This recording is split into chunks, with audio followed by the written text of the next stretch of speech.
రేటింగ్లు తక్కువగా ఉన్నటువంటి ఛానల్, తర్వాత ప్రజాదరణ లేనటువంటి ఛానల్స్, ఇటువంటివి ఏదో చేసుకొని వాళ్ళు తమ యొక్క వ్యూవర్స్ పెంచుకోవాలని చెప్పి ప్రయత్నం చేస్తున్నారు. గోవర్ధన్ రెడ్డి గారు, మన ప్రతినిధి ఢిల్లీ నుంచి అరుణ ప్రత్యక్ష ప్రసారం ద్వారా అక్కడ ఉన్నటువంటి తాజా పరిస్థితి వివరించడానికి అందుబాటులోకి వచ్చారు.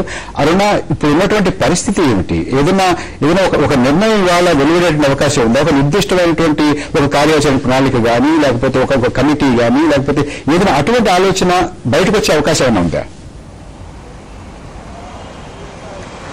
ప్రభాకర్ గారు, కాంగ్రెస్ హైకమాండ్ కూడా తెలుసు ఇప్పుడున్న పరిస్థితుల్లో ఏదో ఒక సొల్యూషన్ లాంటిది బయటకు తీసుకురావాల్సిన అవసరం ఉంది. ఎందుకంటే ఇప్పుడు ఈ టైంలో టీఆర్ఎస్ పార్టీ కూడా వెనక్కి వెళ్లే పరిస్థితిలో లేదు. సో ఈ నేపథ్యంలో ఇరు వర్గాలు అంటే తెలంగాణ వాదులకి అలాగే సమైక్యవాదులకి అనుగుణంగా ఉండే ఒక ఫార్ములా లాంటి సెటప్ చేయాల్సిన అవసరం ఉంది. దానికి ఆ సెటప్ చేసే అది సెటప్ చేయాలని అనుకునే విస్తృత చర్చలు అనే మాట మీద దాదాపు అన్ని రాజకీయ పార్టీలకి ఒక తాటిపైన కాంగ్రెస్ తేగలిగింది. సో ఇప్పుడున్న పరిస్థితుల్లో విస్తృత స్థాయి చర్చలకు ఒక టైం బౌండ్ ఉండాలనేది టీఆర్ఎస్ పార్టీ నుంచి వస్తున్నది ప్రధానమైన డిమాండ్. ఈ డిమాండ్ ని దృష్టిలో పెట్టుకుని ఈ రోజు కాంగ్రెస్ హైకమాండ్ కోర్ కమిటీలో కూడా చర్చలు జరిపినట్లుగా తెలిసింది. కోర్ కమిటీలో జరిపిన చర్చల ప్రధాన సారాంశం ఏంటంటే, ఇప్పుడున్న పరిస్థితుల్లో ప్రత్యేక తెలంగాణ ఏర్పాటు అనేది ఏదైతే ఉన్నదో అది రాజకీయ పార్టీల చేతుల నుంచి బయటపడి స్టూడెంట్స్ చేతుల్లోకి వెళ్ళిపోయింది. సో ఈ స్టూడెంట్స్ చేతుల్లోకి వెళ్ళింది మళ్ళీ రాజకీయ పార్టీలు తమ చేతుల్లోకి తీసుకుంటే గానీ పరిస్థితి చక్కబడే అవకాశం లేదనేది కాంగ్రెస్ కూడా గమనించింది. అందుకనే టీఆర్ఎస్ కి సంబంధించినంత వరకు ఒక కమిటీ ఏర్పాటు చేస్తాము అనే దానిపైన కొంతవరకు కన్విన్స్ చేసినట్లుగా తెలుస్తోంది ప్రభాకర్ గారు. అయితే కమిటీ ఏర్పాటు చేసినా దానికి ఒక టైం బౌండ్ పెట్టాలనేది టీఆర్ఎస్ అడుగుతున్న ప్రధానమైన మాట. అంశానికి అరుణ, వారు అడుగుతున్నారు సరే, Congress party Congress core committee యొక్క దృష్టి ఎలా ఉంది? అలా ఒక నిర్దిష్ట కాలపరిమితితోటి ఒక కమిటీ ప్రకటించే అవకాశం ఉందా? ఇందాక మీరు షకీల్ అహ్మద్ గారితో మాట్లాడినటువంటి మాటలు విన్నాను. మీరు షకీల్ అహ్మద్ గారిని అడిగినప్పుడు ఆయన రెండో ఎస్ఆర్సీ గురించి కూడా మాకు అభ్యంతరం లేదు, ఏకాభిప్రాయం కుదిరితే అటుగా వెళ్లేటువంటి అవకాశం కూడా మేము పరిశీలిస్తామనేటువంటి మాట చెప్పారు. ఇందాక చంద్రబాబు రెడ్డి గారు చెప్తూ దిగ్విజయ్ సింగ్ గారు కూడా దాని గురించి మాట్లాడుతున్నారు, దానికి అనుకూలంగా ఉన్నారనేటువంటి వ్యాఖ్య కూడా ఆయన చేశారు. అటుగా ఎవరన్నా కూడా మాట్లాడేటటువంటి అటుగా నిర్ణయం తీసుకునే అవకాశం ఏమైనా కనపడుతుందా? ప్రభాకర్ గారు, మీరు అడిగిన ప్రశ్నకి నేను జనార్దన్ ద్వివేదితో కొద్దిసేపటి క్రితం ఇంటరాక్ట్ అయ్యాను. ఆయన చెప్పిన మాటలు మీకు చెప్తాను, ఎందుకంటే మీరు అడిగిన ప్రశ్నకి ఆయన చెప్పిన మాటలు కరెక్ట్ గా సూట్ అవుతాయి. నేను కేసీఆర్ ఇంతవరకు మాట్లాడటం లేదు, ఆయన ఎట్లా మేనేజ్ చేశారు, ఏం మ్యాజిక్ చేశారని అడిగాను.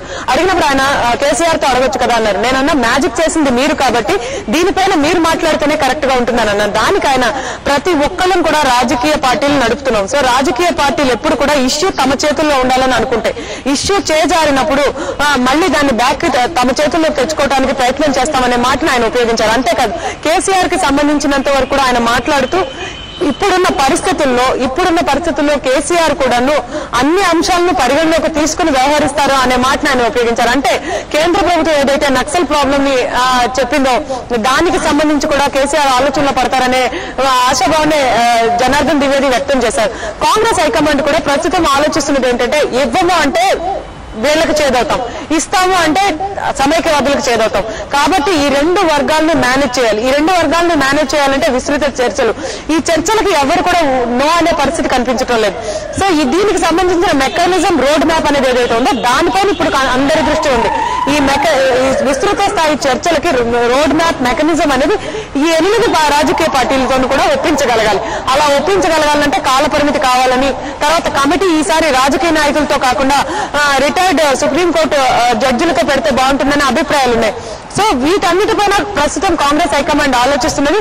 అన్ని రాజకీయ పార్టీలు కూడా ఫేస్ సేవింగ్ అంటే రేపు జనం దగ్గరికి వెళ్లి మేము ఈ కారణాల వలన కేంద్ర ప్రభుత్వం మాకు చెప్పిన వాటిని మేము ఒప్పుకున్నాం అని చెప్పుకునే విధంగా ఒక ఫేస్ సేవింగ్ ఫార్ములా లాంటిది అన్ని రాజకీయ పార్టీలు కూడా కేంద్ర ప్రభుత్వం ఇవ్వాలని అనుకుంటుంది. అయితే ఇక్కడ కాంగ్రెస్ ఎట్లా ఆలోచిస్తున్నదంటే, టీఆర్ఎస్ ని మేనేజ్ చేయడం అంటే టీఆర్ఎస్ స్టూడెంట్స్ ని మేనేజ్ చేయాల్సిన అవసరం ఉంది.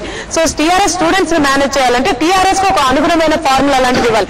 అందుకే ఇంతవరకు కాంగ్రెస్ లో ఉన్న పెద్దలు ఎవరు మాట్లాడినా మేము తెలంగాణకు వ్యతిరేకం అనుకూలము కాదు అనుకూలం కాదని అంటున్నారు. అంటే అబ్సల్యూట్ గా ఒక గోడ మీద కూర్చున్న పిల్లి మాదిరిగా మేము ఇటు మాకు ముద్దు కాదు, ఇటు మాకు ముద్దు కాదు, మేము అందరికీ పెద్దగా ఉంటామనే వైఖరితో కాంగ్రెస్ హైకమాండ్ వ్యవహరిస్తుంది.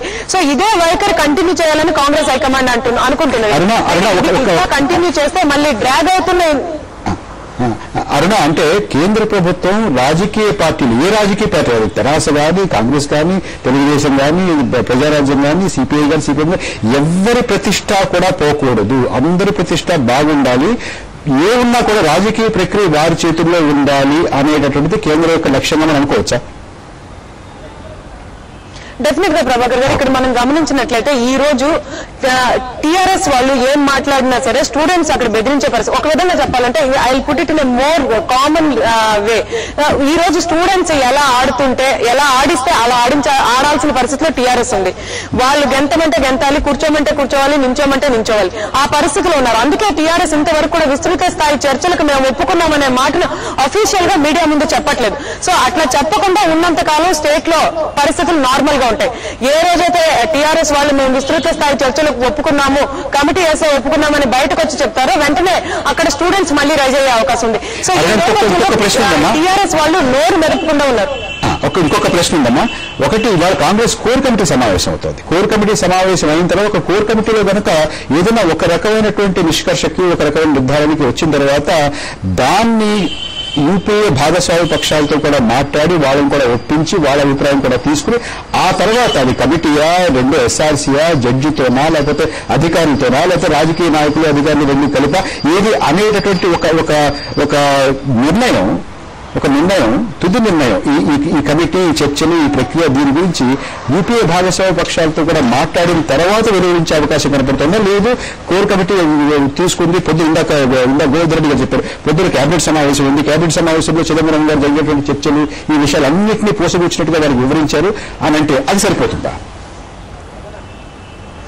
ప్రభాకర్ గారు, యూపీఏ మిత్రపక్షాలతో ఈసారి కాంగ్రెస్ ఏమీ చర్చించకుండా నిర్ణయం తీసుకోలేదు. ఎందుకంటే గతంలో పొలిటికల్ అఫైర్స్ కమిటీ జరిగినప్పుడు దాదాపుగా కాంగ్రెస్ ని శరద్ పవార్, మమతా బెనర్జీ, దయానిధి మారన్ కడిగి వదిలారని చెప్పాలి. వీళ్ళందరినీ కూడా 9వ తారీఖున స్టేట్మెంట్ చేసినప్పుడు మేమెవరూ అక్కర్లేకుండానే మీరు స్టేట్మెంట్ చేశారు. ఈ రోజు 9వ తారీఖున చేసిన స్టేట్మెంట్ పరిణామాలు వచ్చినప్పుడు మాత్రం మళ్ళీ మీరు ఈ మొత్తం బ్లేమ్ అంతా కూడా కేంద్ర ప్రభుత్వం మీద రుద్దటానికి, మిత్రపక్షాల మీద రుద్దటానికి ఈ రోజు మీరు చర్చలు జరుపుతున్నారని ఆ రోజు ఒక విధంగా చెప్పాలంటే కడిగి పారేశారు కాంగ్రెస్ ని.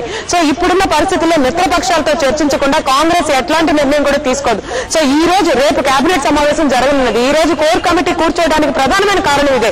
కోర్ కమిటీలో ఈ తెలంగాణ అంశంపై విస్తృతంగా చర్చలు జరిపి మనం ఎటువంటి వైఖరి అవలంబిస్తే ఇటు మిత్రపక్షాలను అలాగే రాష్ట్రంలో ఉన్న రాజకీయ పార్టీలను ఒప్పించుకోగలం అనేది ప్రధానంగా ఈ రోజు కోర్ కమిటీలో చర్చలు జరిగాయి. అసలు రేపు కేబినెట్ సమావేశంలో ఈ అంశం రాదనుకుంటే ఈ రోజు కోర్ కమిటీలో ఇమీడియట్ గా 5:30 నుంచి ఇప్పటి వరకు చర్చలు జరపాల్సిన అవసరం లేదు. సో మిత్రపక్షాలతో డెఫినెట్ గా చర్చించాల్సిన అవసరం కాంగ్రెస్ కి ఈసారి ఉంది. ఎందుకంటే 9వ తారీఖున తర్వాత మిత్రపక్షాల నుంచి వాళ్ళకి ఎదురైన ప్రశ్నలు చాలా డీటెయిల్ ప్రశ్నలు ఎదురయ్యాయి.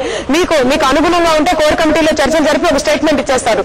మీకు అనుగుణంగా లేకపోతే మళ్ళీ కేంద్ర ప్రభుత్వంతో వచ్చి చర్చలు జరిపి కేంద్ర ప్రభుత్వం మీద రుద్దుతారు, మిత్రపక్షాల మీద రుద్దుతారు. ఇది సరైన పద్ధతి కాదు. ఇది ఖచ్చితంగా కోయిలేషన్ మర్యాదను మీరు పాటించట్లేదనే మాటలు మిత్రపక్షాలు గతంలో చెప్పాయి. సో ఏదన్నా ఒక స్టేట్మెంట్ కనుక కేంద్ర ప్రభుత్వం ఇవ్వాలనుకుంటే డెఫినెట్ గా మిత్రపక్షాలతో చర్చించిన తర్వాత ఇస్తుంది. అంతకన్నా ముందు ఇచ్చే అవకాశం మాత్రం లేదు. ప్రభాకర్ గారు, అరుణ, మాతోటి ఢిల్లీలో జరుగుతున్నటువంటి విషయాన్ని మాతో పంచుకున్నందుకు, మాకు తెలియజేసినందుకు ధన్యవాదాలమ్మా. ఇప్పుడు ఒక చిన్న విరామం తీసుకున్న విరామం తర్వాత మన చర్చను కొనసాగించుకుని చర్చలో పాల్గొనడానికి తెరాస ముఖ్య నాయకులు, మాజీ మంత్రి శ్రీ నాయన నరసింహారెడ్డి గారు కూడా మన స్టూడియోకి వచ్చారు. ఇప్పుడు చిన్న విరామం.